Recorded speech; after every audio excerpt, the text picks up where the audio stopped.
دیکھ رہا ہوں میرے آقا کے دیکھے میرے عزیزوں اس محمد عربی نے یہاں تک کہہ دیا فی وجہ اخی کا صدقہ، اگر تم اپنے بھائی کو دیکھ کر مسکرا بھی دو تو ایک صدقے کا ثواب۔ کس نے رکھا یہ عمل؟ کس نے رکھا یہ عمل؟ تم مسکرا بھی دو دوسرے بھائی کو دیکھ کر صدقے کا ثواب ہے۔ نہ دھو فقیر کر کے مت رہو، چڑچڑا کر کے مت رہو، اپنے بھائیوں سے ٹھنڈا پیشانی سے ملو۔ میرے عزیزوں آج تمہیں حکم صرف اتنا دیا گیا مصافحہ کرو، معانقہ کرو، دل ملانا مولا کا کام ہے۔ یہ امن کا ماحول کس نے پیدا کیا؟ میرے رسول نے پیدا کیا۔ تمہیں پتا ہے جہاں لوگ گردنیں مارتے تھے وہاں اپنی بھوک اپنے بھائی کے لیے قربان کر رہے۔ ہاں گرم گوشت جن کے پاس آتا ہے صحابہ کھانے کو تیار نہیں، اس سے پہلے کہ میرا بھائی کھا لے۔ یہ امن کا معاشرہ کس نے بنایا؟ کس نے بنایا؟ پوری دنیا میں لا کر دکھاؤ۔ میں صرف اتنا کہنا چاہوں گا آج کے کہ اگر آپ نے میرے آقا کے اخلاق کی ترجمانی نہیں کی تو دوسروں سے کیا امید رکھو گے؟ دوسروں سے کیا امید رکھو گے؟ میں اس شاعر کے شعر پر اپنی گفتگو ختم کرتا ہوں۔ شاعر نے کہا ہے نہ ادھر ادھر کی بات کر، مجھے یہ بتا کہ قافلہ لٹا کیوں۔ نہ ادھر ادھر کی بات کر، مجھے یہ بتا کہ قافلہ لٹا کیوں۔ مجھے رہزنوں سے غرض نہیں، تیری رہبری کا سوال ہے۔ ڈاکو کیا کرتے ہیں اس سے مجھے کیا سرو کا؟ ڈاکو کا کام ہے ڈاکہ ڈالنا، چور کا کام ہے چوری کرنا، لیکن میں آپ سے سوال کر رہا ہوں کہ آپ کیا کر رہے تھے؟ آپ لٹنے کیوں دے رہے تھے؟ آپ خاموش کیوں بیٹھے تھے؟ میرے عزیزوں اس شعر کا مطلب یہ ہے کہ اگر تم اپنے گھر کی حفاظت کے لیے فکر مند نہیں تو چوروں کو بلیم کرنا چھوڑ دو۔ تم اگر اپنے گھر کی حفاظت کے لیے سیریس نہیں تو ڈاکوؤں کو دوشی ٹھہرانا چھوڑ دو۔ ڈاکو تو ڈاکہ ڈالے گا، چور چوری کرے گا۔ شرط یہ ہے کہ تم اپنے گھر کی حفاظت کرو، تم اپنے دین کی حفاظت کے لیے اپنے آپ کو بدلنے کو تیار نہیں، سارے الزامات تو دشمنوں پر ڈالتے ہو۔ تم نے اپنے آپ کو حضور کے اخلاق میں لانے کے لیے ایک بار بھی تیاری نہیں دکھائی، پھر دوسروں پر کیا دوش رکھتے ہو؟ تمہیں اپنے لباس بدلنے کی فکر نہیں، اپنا چہرہ بدلنے کی فکر نہیں، اپنی تعلیم اچھی کرنے کی فکر نہیں، دوش کسی اور کو کیوں ٹھہراتے ہو؟ اسی لیے میں کہتا ہوں مجھے رہزنوں سے غرض نہیں، تیری رہبری کا سوال ہے۔ تم آؤ دامن مصطفیٰ میں۔ میرے مصطفیٰ کریم صلی اللہ علیہ وسلم کے اخلاق سے بڑھ کر دنیا میں کسی کے اخلاق ہے؟ قرآن جن کے اخلاق کی گواہی دیتا ہے وہ چھوڑ کر اگر ہم دوسروں کے چرنوں میں جائیں گے تو پھر حال یہی ہوگا ان کے جو ہم غلام تھے خلق کے پیشوا رہے، ان سے پھرے جہاں پھرا پھر آئی کمی وقار میں۔ صرف شرط اتنی ہے اے سنی مسلمان، ہمیں کرنی ہے شہنشاہ بطحا کی رضا جوئی، ہمیں کرنی ہے شہنشاہ بطحا کی رضا جوئی۔ وہ اپنے ہو گئے تو رحمت پروردگار اپنی، اگر حضور کی طرف تو متوجہ ہو گئے تو بس ساری دنیا تمہاری ہے، اقتدار تمہارا ہے۔ شرط یہ ہے ادخلوا فی السلم کافہ، پورے کے پورے مسلمان ہو جاؤ، پورے کے پورے مومن ہو جاؤ، پورے کے پورے غلام مصطفیٰ ہو جاؤ۔ حضور پاک صلی اللہ علیہ وسلم کے دربار کی طرف بڑھ کر کے تو دیکھو، دنیا تمہارے تلوے نہ چھومے تو پھر بات کرنا، دنیا تمہارے سامنے جھکے نہ تو پھر بات کرنا۔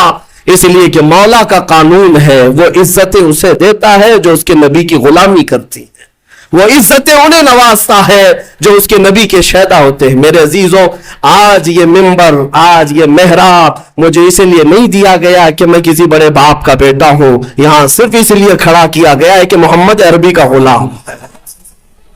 اس کے علاوہ کون سی نسبت ہے ہمارے پاس؟ کون سی نسبت ہے ہمارے پاس؟ کیا ہمارا لباس دیکھ کر کے، کیا ہمارا چہرہ دیکھ کر عزت کی جاتی ہے؟ نہیں، اچھے اچھے چہرے والے ہیں، اچھے اچھے لباس والے، بڑے بڑے پیسے والے ہیں، یہ جو عزتیں ہیں پلکیں بچھائی جاتی ہے محمد عربی کی غلامی کا صدقہ ہے۔ ہاں اسی بات پر آپ بھی آ جاؤ، یہ ناز یہ انداز ہمارے نہیں ہوتے، چھولی میں اگر ٹکڑے تمہارے نہیں ہوتے، روشن میری قسمت کے ستارے نہیں ہوتے، جب تک کہ مدینے سے اشارے نہیں ہوتے۔ بے دام ہی بک جائیے بازار نبی میں، اے مسلمانوں بے دام ہی بک جائیے بازار نبی میں، اس شان کے سودے میں خسارے نہیں ہوتے۔ جب تک بکے نہ تھے تو کوئی پوچھتا نہ تھا، یا رسول اللہ تم نے خرید کر ہمیں انمول کر دیا۔ مولا سب کی عزتوں کی حفاظت فرمائے، اسلام و سنیت کا بول بالا فرمائے، اور تمام برے منصوبوں کا منہ کالا فرمائے. مولا ہماری جماعت کو اتحاد و اتفاق عطا فرمائے. ہماری صفوں میں مولا تعالیٰ قوت حیدری عطا فرمائے, شجاعت فاروقی عطا فرمائے. مولا تبارک و تعالیٰ ہمیں صحابہ کا صدقہ عطا فرمائے, اولیاء کے قدموں کی نسبت عطا فرمائے, اور ہم سب کو کاٹنے والوں کو مولا کیفر کردار تک پہنچائے. رب ذوالجلال اس آخری شعبان کے جمعے میں ہم سب کی دعائیں قبول کر کے ہمیں رمضان تک کی زندگی عطا فرما. وآخر دعوانا الحمدللہ رب العالمین.